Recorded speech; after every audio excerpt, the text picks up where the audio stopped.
Bonjour à tous, bonjour à toutes et bienvenue sur la toute première vidéo de ma chaîne, Le thé dans l'âtre. J'espère que vous avez passé de très bonnes fêtes. Je suis pour ma part très heureuse de commencer cette nouvelle année en partageant ma passion avec vous. Alors, sans plus attendre, munissez-vous de votre plaid le plus moelleux, de votre boisson chaude ou froide préférée et c'est parti, laissez-vous porter. Aujourd'hui, dans cette vidéo, je vais vous présenter 12 pièces que j'ai très envie de découvrir cette année. Alors, 12 pièces, comme les 12 mois de l'année, vous avez tout de suite vu le principe. Je vais découvrir une pièce par mois pendant toute l'année 2025 et à la fin de l'année, en décembre, je ferai une vidéo dans laquelle on fera le point sur les pièces que j'ai découvertes et je pourrai vous en parler. On commence sans plus attendre par la première pièce de cette sélection. Il s'agit de Juste la fin du monde de Jean-Luc Lagarce. Alors, c'est une pièce, je pense, que vous connaissez tous, puisqu'il y a eu le film qui est sorti il y a quelques années avec le regretté Gaspard Ulliel. Je trouve la couverture magnifique. Vous avez une photo, une image du film. C'est une pièce que j'ai déjà lue, mais c'est une pièce que je n'ai pas très bien comprise. On va dire que l'écriture de Lagarce a été pour moi assez difficile à appréhender. C'est découpé de façon assez étrange pour moi, et moi je l'ai lu il y a quelques années maintenant. Je n'ai pas vu le film non plus, et du coup, j'aimerais beaucoup voir le film, mais avant cela, eh bien, j'aimerais redécouvrir la pièce tout simplement. Affaire à suivre. Pour la deuxième pièce de cette sélection, il s'agit d'un classico-classique, car il s'agit d'une pièce de Jean Racine. Alors, je vous laisse évaluer la pavasse que c'est, car j'ai ici dans mes mains l'intégrale de toutes les œuvres de Jean Racine. Jean Racine, il faut savoir, c'est un de mes dramaturges classiques préférés. Ses vers sont sublimes, les thèmes abordés sont poignants ou une dimension épique. On aura l'occasion d'en reparler. La pièce, en tout cas, que je veux découvrir cette année, il s'agit d'Alexandre le Grand. Alors, j'ai déjà lu les pièces connues de Racine. Donc, j'ai déjà lu Andromaque, j'ai déjà lu Phèdre, j'ai déjà lu Bérénice et Britannicus. Et là, j'aimerais beaucoup m'attaquer à Alexandre le Grand. Et pour tout vous dire, il s'agit de la pièce que j'ai commencé au mois de janvier parce que j'ai commencé à l'écouter en podcast sur France Culture. Voilà.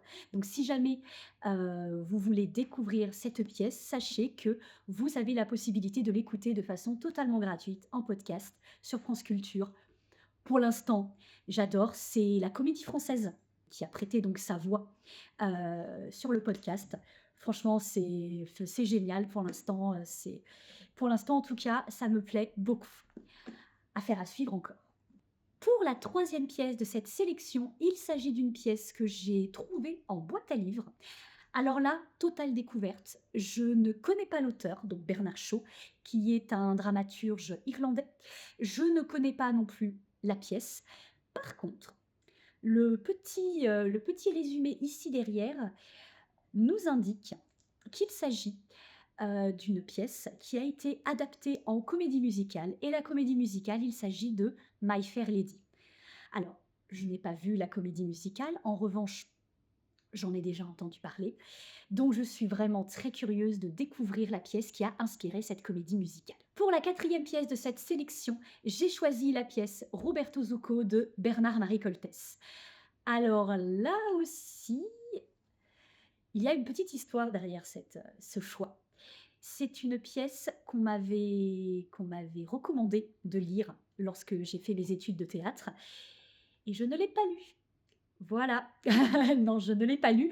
En revanche, pas tout à fait, je suis pas tout à fait cancre. J'ai lu Dans la solitude d'un champ de coton, qui est une autre pièce de Bernard-Marie Coltès, que j'ai beaucoup aimée.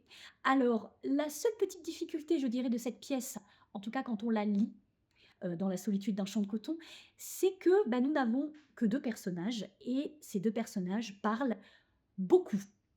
Voilà, il y a de très longues tirades et j'avais eu l'occasion d'aller voir Dans la solitude d'un champ de coton au théâtre, dans laquelle un de mes amis jouait le rôle d'un des deux personnages et j'avais adoré, j'avais trouvé ça fou. Je l'ai trouvé bien plus facile à appréhender au théâtre avec de vrais comédiens qu'en en livre. Mais voilà, eh bien, je veux redonner, on va dire, une chance à la lecture des pièces de Bernard-Marie Coltès. Et du coup, il s'avère que j'avais acheté Roberto Zucco. Je crois que c'est le moment de le lire et de rattraper le retard. Le dramaturge qui a écrit la cinquième pièce de cette sélection est bien plus qu'un dramaturge, puisqu'il a plusieurs cordes à son arc. Il est dramaturge, comédien, metteur en scène, plasticien, cinéaste et le directeur du Théâtre national de la Colline depuis 2016. Il s'agit de Wajdi Mouawad et j'ai dans les mains le tome 2 de sa tétralogie Le cycle des promesses. Le sang des promesses, pardon, qui a un cycle qui s'appelle Le sang des promesses, pardon. Je ne connais pas donc ce cycle et j'aimerais beaucoup le découvrir. On y aborde toujours les thèmes du déracinement, les thèmes de la quête de soi, de la quête d'identité, donc qui sont des thèmes qui m'intéressent beaucoup et que j'aime énormément, que l'on retrouve dans toutes les pièces de Wajdi Mouawad. Voilà, c'est à découvrir. J'ai donc entre les mains le tome 2. Eh bien, la pièce de la sélection sera le tome 1 qui s'appelle donc Littoral. Alors, Littoral, pour vous en donner un bref résumé, on va suivre Wilfried. Wilfried, c'est un orphelin qui va apprendre la mort d'un père qu'il n'a jamais connu. Et suite à cette mauvaise nouvelle, il décide d'organiser les funérailles de son père et de les organiser donc dans son pays d'origine. Voilà. Écoutez, encore une fois, on parle de racines à retrouver, on parle de quête d'identité. Ça me donne extrêmement envie. Donc voilà pourquoi cette pièce fait partie de ma sélection. Pour le 6e livre, on va rester sur une figure très importante du théâtre contemporain français, puisqu'il s'agit d'Olivier Py. Alors, Olivier Py, actuellement donc directeur du Théâtre du Châtelet, a écrit un roman qui s'appelle Les Parisiens. C'est un roman qui a ensuite été adapté en pièce de théâtre et que Olivier Py a présenté donc en 2017 au Festival d'Avignon, à l'époque où il en était le directeur. Et ben écoutez, je vais vous lire le résumé que donne Babelio et vous allez comprendre pourquoi ce livre m'intéresse beaucoup. Aurélien ne croit en rien, mais veut tout. La gloire, le scandale, la liberté. Tout casser et tout réinventer. Connaître l'ivresse du plaisir et toucher du doigt la beauté comme on vole un baiser. Et ce tout ineffable et concret, c'est Paris qui le détient. C'est Paris qui le lui donnera. Entre intrigue et orgie, quête du pouvoir et tentation mystique, sur fond de combats militants ou intimes, les Parisiens organisent la collision du grandiose et du dérisoire en suivant la trajectoire aussi tragique que burlesque parfois de quelques étoiles filantes dans le ciel parisien. Ça parle des comédiens, ça parle du théâtre, ça parle des artistes à Paris, c'est tout ce que j'aime, voilà. Et ça, écoutez, l'univers d'Olivier Py déjà m'intéressait beaucoup, son roman m'intéresse encore plus. Pour la 7e pièce de cette sélection, il s'agit de la pièce C'était hier d'Harold Pinter. Alors, Harold Pinter, il est considéré comme la figure la plus emblématique du théâtre anglais de la seconde moitié du XXe siècle. C'est donc un dramaturge extrêmement important que je n'ai jamais lu. Voilà. Vous l'aurez compris, cette sélection va servir à rattraper pas mal de retard. Donc, je ne l'ai jamais vu. Je ne connais pas les pièces d'Harold Pinter. Je les vois passer au théâtre, mais je ne suis encore jamais allée les voir. Et écoutez, de toutes ces pièces, quand j'ai fait cette sélection, de toutes ces pièces, c'était la pièce C'était hier qui m'intéressait le plus. Alors, C'était hier, de quoi ça va nous parler? Ça nous parle d'un couple, Kate et Dilly. Alors, ce couple coule des jours heureux dans leur petite maison, jusqu'à l'arrivée dans leur vie d'Anna. Anna, c'est une amie qui a été perdue de vue depuis longtemps. Et son arrivée va provoquer des bouleversements sans précédent dans l'équilibre du couple. J'adore. J'adore parce que quand j'ai lu le résumé, il y avait aussi une sorte d'ambiance un petit peu angoissante. On va avoir un trio, mais est-ce que ce trio déjà ne va pas être équilibré du tout? J'ai l'impression que l'arrivée d'Anna va provoquer des secrets qui n'auraient jamais dû être révélés. Enfin, il y a toute une aura de mystère autour de ce trio. Et vraiment, moi, c'est des relations humaines qui m'intéressent beaucoup. Donc, c'est la raison pour laquelle j'ai mis cette pièce dans la sélection. Pour la 8e pièce, alors là, il s'agit d'une dramaturge que vous connaissez tous. Pour la simple et bonne raison que, eh bien, elle est surtout connue, pour ses romans policiers. Il s'agit d'Agatha Christie et pour la huitième pièce de cette sélection, j'ai choisi la pièce Le Verdict d'Agatha Christie. Dans cette pièce, dès le départ, on connaît l'assassin puisque le meurtre a lieu sur scène, à la vue, pardon, de tous les spectateurs. J'adore. Voilà, j'adore. Ça me fait beaucoup penser à Columbo, où on ne passe pas l'épisode à essayer de savoir qui est l'assassin, puisqu'on le sait dès le départ, mais au contraire à savoir comment Columbo va s'y prendre pour résoudre le meurtre, comment les gens qui n'ont pas les informations que nous avons vont se débrouiller. On a l'impression de détenir voilà, un savoir que les autres n'ont pas, et cette relation entre les personnages et le public m'intéresse follement. J'ai très envie également de la voir au théâtre, donc je vais regarder si Le Verdict, qui passe assez souvent, je vais regarder si je ne peux pas la voir également, en plus de la lire. Mais en tout cas, voilà pour la huitième pièce de cette sélection. On est passé par des drames, on a eu une tragédie, là, on va passer par une pièce policière. Pour la neuvième pièce de cette sélection 2025, j'ai choisi une auteurice que j'ai repérée à la librairie théâtrale. Il s'agit de Kay Tempest. J'ai très envie de découvrir Kay Tempest et plus particulièrement sa pièce Qu'on leur donne le chaos. J'adore la couverture, ça a l'air sombre, ça a l'air violent et la phrase de la quatrième de couverture résume tout, je vous la dis. 4h18 du matin. 7 visages dressés sous le ciel grondant de Londres. 7 âmes brisées en plein cauchemar éveillé. Que dire de plus? Je suis très impatiente de la lire et surtout de vous en parler. Pour la numéro 10, on quitte l'Angleterre pour la Suisse avec la dramaturge Léonore Confino. Ça fait des années que j'entends parler de Léonore Confino, qu'on me conseille de la lire. Je n'ai lu aucune de ses pièces, je n'ai vu aucune de ses pièces. Et j'ai décidé cette année d'y remédier. Et je vais y remédier avec Building. Je vous lis le résumé de la quatrième de couverture. Un building, une entreprise, 13 étages, 32 employés. Une journée. Hôtesse, comptable, agent d'entretien, cadre, directeur des ressources humaines, chargé de communication, s'agite. Des jeunes, coach, prospect ou brainstorm au rythme intempestif des crashs d'oiseaux contre la baie vitrée. Alors, c'est marrant parce que les crashs d'oiseaux sur la baie vitrée, ça me fait beaucoup penser au film japonais qui est sorti en septembre, qui s'appelait Comme un lundi, où vous aviez dans la bande-annonce, parce que je n'ai pas eu l'occasion d'aller voir le film, mais je n'ai vu que la bande-annonce, où vous voyez des pigeons qui s'écrasent contre les baies vitrées. Et en fait, le film, c'est une boucle. C'est un peu un jour sans fin où vous avez les employés qui se trouvent prisonniers dans une boucle et qui revoient en permanence ce pigeon se cracher contre la baie vitrée.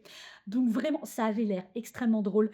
Donc vraiment, si Building est dans le même ton, écoutez, ça ne peut que me plaire. Et en plus, cerise sur le gâteau, il y a la pièce Ring qui se joue en ce moment au Théâtre de l'Œuvre jusqu'au 19 janvier. Si j'arrive à la voir, j'aurais fait une pierre deux coups, j'aurais vu 2 pièces de Léonore Confino, c'est bon, j'aurais fait mon année. Écoutez, on va voir ça. Ensuite, pour l'avant-dernière pièce de cette sélection, j'ai choisi la pièce Angels in America de Tony Kushner, qui est un dramaturge américain. La pièce va se passer dans les années 80 aux États-Unis. Elle va balayer toute cette décennie. Et on est donc sous le gouvernement de Reagan. Et ensuite, on va arriver jusqu'à celui de Bush senior. Donc, on va avoir une dimension politique, j'ai l'impression, dans cette pièce. On va également y aborder donc plusieurs thèmes. L'homosexualité, du sida, parce que nous sommes dans les années 80 aux États-Unis. Ça va également parler de la relation des personnages au divin. Et enfin, on va parler de la marginalité. Donc ça, c'est le résumé que nous en donne Wikipédia. Écoutez, j'ai très très envie, encore une fois, de découvrir cette pièce. J'ai très envie de la lire, de me la procurer. J'ai loupé le coche encore une fois, mais la pièce avait été jouée en 2020 à la Comédie Française. Il est donc temps de me rattraper. C'est la raison pour laquelle cette pièce a rejoint ma pile à lire de 2025.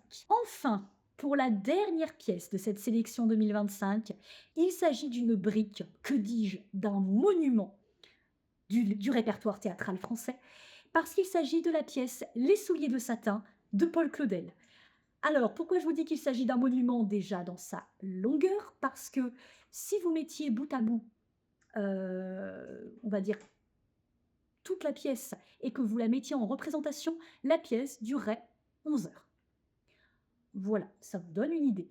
Alors, je vais pas vous mentir, je vais un petit peu tricher aussi pour celle-là, parce qu'il s'avère qu'elle est en ce moment en représentation à la Comédie Française jusqu'au mois d'avril, il me semble. Je pense que je vais filer très, très vite à la Comédie Française pour découvrir cette pièce. Je pense que la Comédie Française va rendre ça extrêmement grandiose. Il va y avoir de magnifiques costumes, la mise en scène, à mon avis, va être dingue. Je vous en parlerai à ce moment-là. Mais du coup, de quoi ça parle, Les Souliers de Satin? Eh bien, Les Souliers de Satin, va nous parler, alors j'ai lu le résumé donc, sur le site de la Comédie Française. Je vous lis ça tout de suite. Il s'agit d'un drame d'amour en forme de traversée de 20 ans qui sont construites en 4 journées. Alors les journées, c'est un peu comme les actes dans les pièces françaises, sauf que les journées, ce sont dans les pièces espagnoles, c'est la division, des pièces. Donc 4 journées qui vont balayer 20 ans. Elle va narrer l'histoire de Rodrigue et de Donia Prouez. Alors, Rodrigue est fou amoureux de Donia Prouez, sauf que Donia Prouez est déjà mariée. Et en plus, elle est mariée au gouverneur. Ça va également nous plonger dans l'époque des conquistadors et des explorateurs. Ça promet d'être épique. Voilà, cette pièce, que ce soit par sa longueur, par la beauté des costumes, par les sujets abordés, ça va être épique. J'ai vraiment, vraiment très, très, très, très, très, très, très, très hâte d'aller à la Comédie Française pour découvrir cette pièce. Si j'ai l'occasion de me la procurer en pièce papier, je la lirai également sur papier, mais je pense, vu la longueur, que ce sera beaucoup plus intéressant de la découvrir à la Comédie Française. Je vous parlerai de tout ça. Cette vidéo est maintenant terminée. J'espère qu'elle vous aura plu et qu'elle vous aura donné envie d'aller au théâtre et de découvrir des pièces. N'hésitez pas à me laisser en commentaire les pièces que vous aimeriez découvrir cette année. Peut-être avez-vous même fait votre propre sélection de 12 pièces. On se retrouve très bientôt pour une nouvelle vidéo. D'ici là, je vous salue bien bas et je vous dis à bientôt. Ciao!